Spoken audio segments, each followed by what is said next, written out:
Hai, aku Ed. Di sini aku akan menyajikan sebuah kisah yang diadaptasi dari cerpen milik Seno Gumilar Aji Dharma yang berjudul Ikan Paus Merah.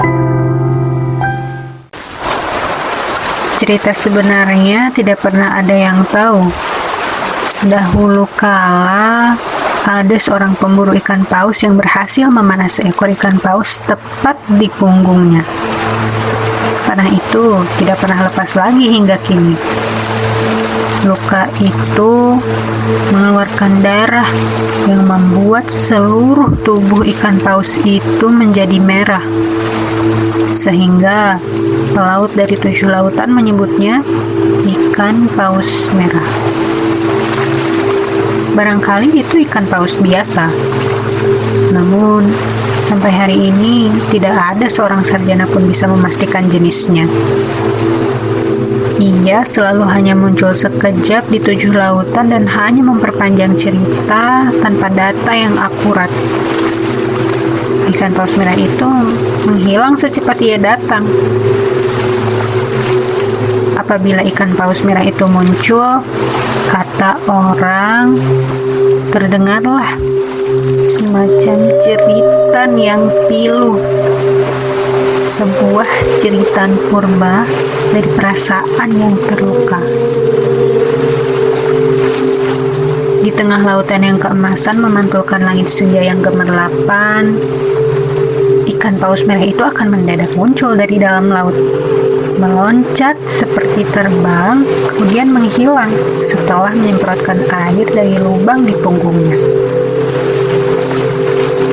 Jeritan itu masih terdengar, bahkan ketika ikan paus merah itu menghilang.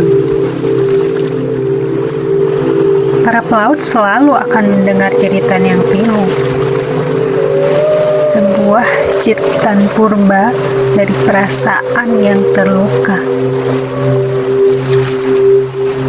Kata orang yang pernah melihatnya, darah itu masih selalu mengucur dari luka di punggungnya dan membuat seluruh tubuhnya betul-betul menjadi merah. Setelah berabad-abad, masih selalu ada orang yang melihat ikan paus merah tersebut. Ia tak jarang muncul di samping sebuah kapal, mengagetkan semua orang karena ukurannya yang besar. Ia melompat begitu tinggi seperti terbang, hanya untuk menghilang lagi dalam cahaya senja yang gemilang. Darah masih mengalir dari luka di punggungnya, dan jeritan pilu yang begitu purba selalu terdengar dari mulutnya. Cerita tentang ikan paus merah itu lagi-lagi terdengar pada suatu malam di sebuah pelabuhan di Afrika Selatan. Kamu melihatnya sendiri? Ya, aku melihatnya dengan mata kepalaku sendiri. Ikan paus merah itu muncul ketika aku sedang memandang matahari terbenam. Langit semburat merah dan lautan bagaikan genangan cahaya keemasan, dan saat itulah ikan paus merah itu muncul. Tubuhnya begitu besar, sehingga air laut yang tersibak menjadi gelombangnya juga besar.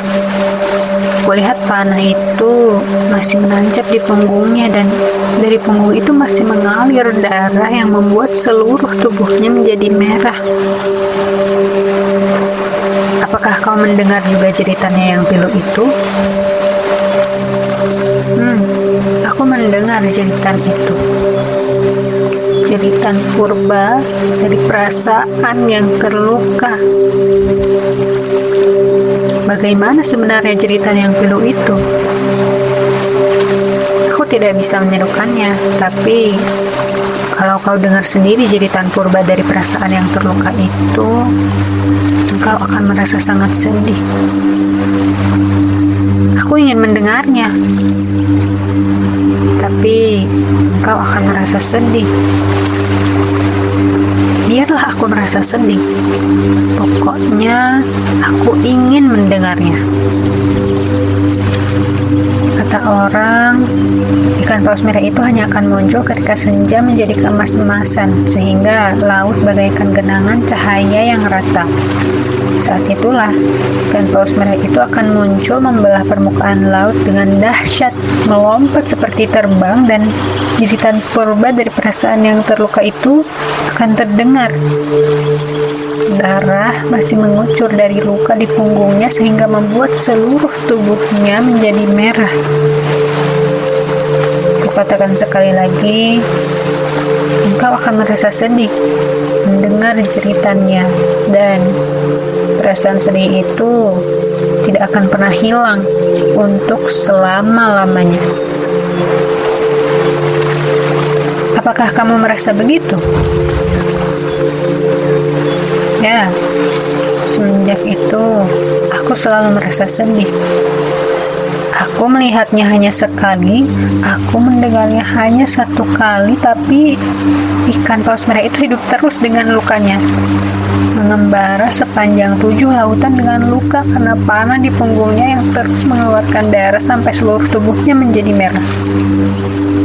Ia terus-menerus hidup dengan luka itu dan terus menjerit karena perasaan yang terluka sejak zaman purbakala.